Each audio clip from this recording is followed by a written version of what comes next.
ఈరోజు వీడియో ఏమిటంటే ఆల్రెడీ తమిళ చూసారు కదండి. అవునండి, ఫోన్పే ద్వారా అమౌంట్ పంపించేటప్పుడు జాగ్రత్త వహించకపోతే మన అమౌంట్ వేరే వాళ్ళకి వెళ్ళిపోతుందండి. అయితే రీసెంట్గా మాకు తెలిసిన వాళ్ళ అబ్బాయి ఫోన్పే ద్వారా ఏదో వస్తువు నిమిత్తం ఒక అతనికి 32,000 ఫోన్పే చేయాలండి.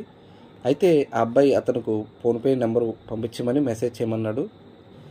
అయితే ఆయన కూడా నెంబర్ పెట్టడం జరిగింది.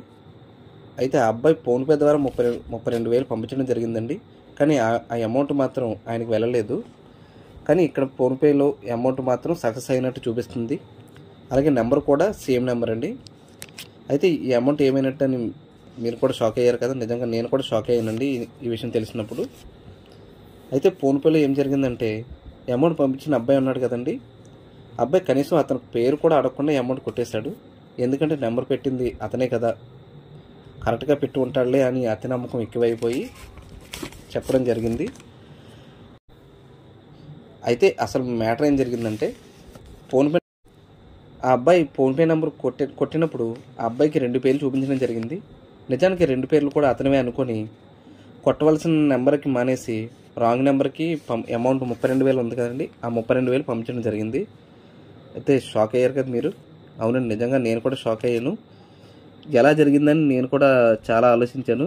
ఇది ఎలా జరిగిందంటే, సపోజ్ నేను ఉన్నాను అనుకోండి, నేను ఒక నెంబర్ తీసుకున్నాను. నెంబర్ తీసుకుంటే ఆ నెంబర్ ఏం చేశానంటే నేను ఫోన్పేకి అలాగే బ్యాంక్ కూడా అదే నెంబర్ లింక్ చేసుకున్నాను.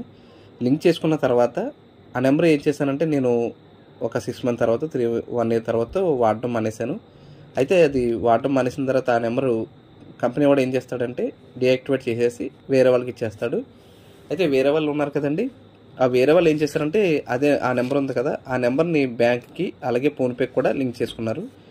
లింక్ చేసుకున్న తర్వాత అప్పుడు ఏం జరిగిందంటే ఆ నెంబరు నాకు ఫోన్పేకి బ్యాంకు కూడా నాకు కూడా లింక్ యాక్టివేట్లో ఉండిపోయింది.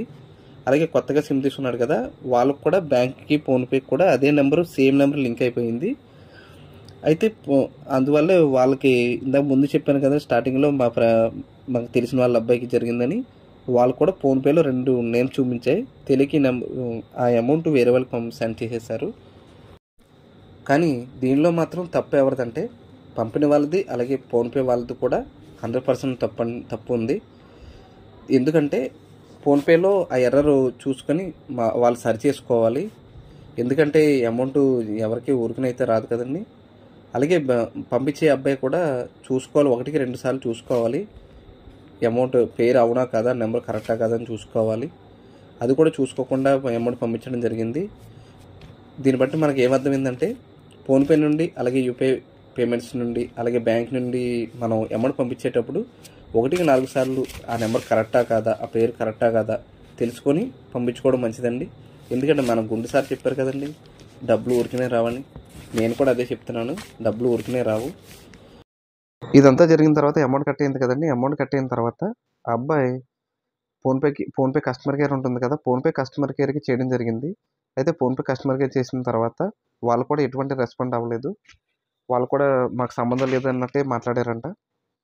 అయితే వాళ్ళు పట్టించుకోవట్లేదు కదా అని చెప్పి బ్యాంకు వెళ్ళడం జరిగింది. బ్యాంకులో కూడా మాకు సంబంధం లేదు, ఫోన్పేలో ట్రాన్సాక్షన్ జరిగింది, మాకు బ్యాంకులో ట్రాన్సాక్షన్ జరిగితే సంబంధం, మాకు వేరే ఫోన్పే కానీ వేరే యూపీఐ ట్రాన్సాక్షన్లో అయితే మాకు ఎటువంటి సంబంధం లేదు అని చెప్పడం జరిగింది.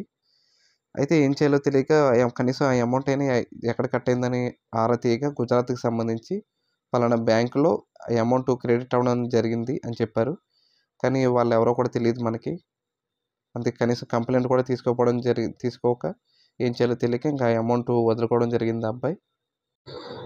ఇప్పటికీ నాకు తెలిసి ఒక 6 మంత్స్ 5 మంత్స్ ఎంత అవుతుంది ఆ అమౌంట్ కట్ అయిపోయి. ఇంకా ఆ అబ్బాయి ఇంకా ఆ అమౌంట్ మీద ఆశలు వదిలేసుకున్నాడు ఇంకా. అయితే ఫ్రెండ్స్, ఈ వీడియో కనుక మీకు నచ్చినట్లయితే తప్పకుండా సబ్స్క్రైబ్ చేసుకొని లైక్ చేసి షేర్ చేసి కామెంట్ చేయండి.